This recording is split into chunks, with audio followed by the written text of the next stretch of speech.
కొనసాగిస్తారని June 4వ తేదీ మనకు ఎన్నికల కౌంటింగ్ ప్రక్రియ స్టార్ట్ అవుతున్నందున ఆ రోజు తీసుకోవాల్సిన జాగ్రత్తలు తర్వాత తీసుకోవాల్సిన జాగ్రత్తలు గురించి తెలియజేయడానికి మనకి ఆదోని డిఎస్పీ శివనారాయణ స్వామి గారు ఇక్కడికి విచ్చేశారు.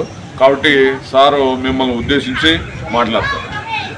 గ్రామ పెద్దలకు, గ్రామస్తులకు, ఏఎస్ఐ గారికి, ఇన్స్పెక్టర్ నిరంజన్ రెడ్డి గారికి అందరికీ నా హృదయపూర్వక నమస్కారాలు తెలియజేసుకుంటున్నాను. ఆల్రెడీ సిఐ గారు చెప్పినారు, కొంచెం ఏదైనా కానీ సమస్యలు వస్తాయేమో అని ఊహించినాం ఓట్ల సందర్భంగా. కానీ మీ గ్రామంలో నాయకులు అయితేనేమి, గ్రామస్తులు అయితేనేమి అందరూ కూడా బాగా సహకరించి ప్రశాంత వాతావరణంలో ఎన్నికలు జరిగేటట్టు చేసినందుకు మరొకసారి పోలీస్ శాఖ తరఫున మీకు ధన్యవాదాలు తెలియజేసుకుంటున్నాను. ఇప్పుడు మీరు న్యూస్ చూస్తుంటారు, పేపర్ చదువుతుంటారు. రకరకాల ప్రాంతాల్లో మనకు చాలా అల్లర్లు చెలరేగినాయి.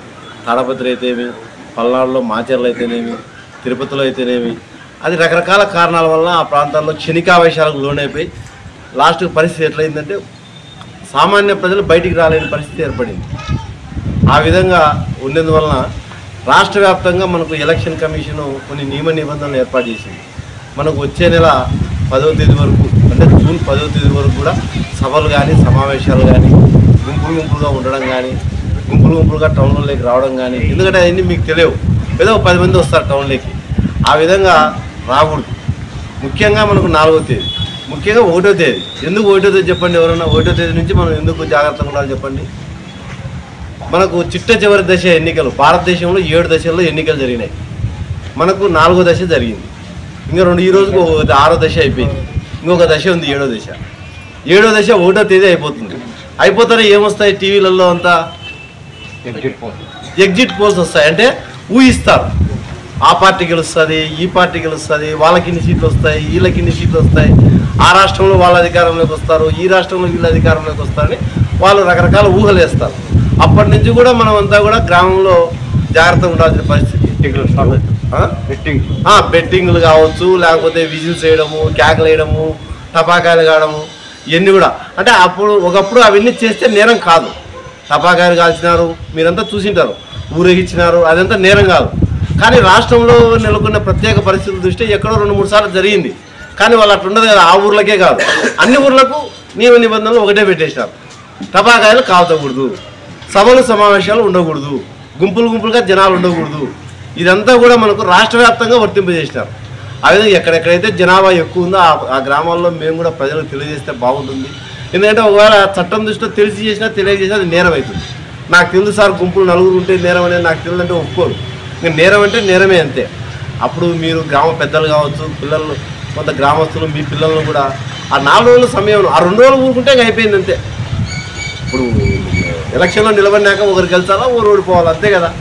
అందరూ అయితే గెలిచలేరు కదా. 10 మంది పోటీలో ఉన్నారు, 10 మంది గెలుస్తారా? దైవాధీనం, అదృష్టం ఎవరుకుంటే వాళ్ళు గెలుస్తారు. ఊరు ఇద్దరు, అందరు మిగతా 9 మంది ఓడిపోయేటోళ్ళే కదా. ఒకరే కదా గెలిచేది. 10 మంది పోటీలో ఉంటారు, మనకు ఒకరే గెలుస్తారు. కానీ ఎవరు గెలిచినా మన ఊరు, మన కుటుంబాలు, మన ప్రాంతం ప్రశాంతంగా ఉండాలా. మనమంతా కూడా దానికి ఏదైనా ఎవరైనా ఒకరు అట్రాక్ట్ మీరే గ్రామస్తులు నచ్చప్పుకుంటే మంచిది. పోలీస్ స్టేషన్ వరకు వచ్చి పోలీసు వాళ్ళు వచ్చి ఇదంతా అవసరం లేదు. గ్రామంలో 4 పెద్దలు దండిస్తే ఆడికి అయిపోతుంది, అంతే సమస్య.